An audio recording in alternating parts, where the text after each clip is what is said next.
सातेरी देवी आहे आणि आज तिचा जत्रोत्सव आहे. पण आम्ही ना गावी ह्या वर्षी गेलो नाही. दरवर्षी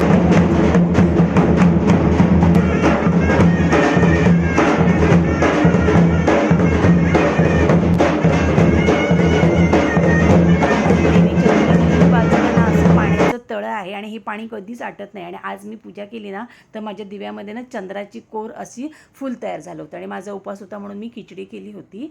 आणि नैवेद्य संध्याकाळी ना मी नैवेद्य दाखवणार होते ना, म्हणून मी नैवेद्यासाठी काळ्या वाटाण्याची उसळ काजू घालून केली होती, वरण भात आणि हे वडे केले होते. जे मी पीठ तयार केलं ना त्याच ह्या पिठाचे बघा वडे आहेत. पण ह्यामध्ये ना गूळ घातलं कारण देवीला आमच्या गोड वडे लागतात ना नैवेद्यासाठी म्हणून. आणि कांदा भजी केली होती. आणि असं हे एवढं सगळं आज मी जेवणाचं थाट केला होता. आणि नैवेद्य पण मी दाखवला पण ते शूट केलं नाही मी. आणि आज जत्रा होती म्हणून माझ्या सासूबाईंनी नऊवारी साडी घातली होती म्हणून मग दोघांनी पण फोटोशूट केला आम्ही. थँक्यू.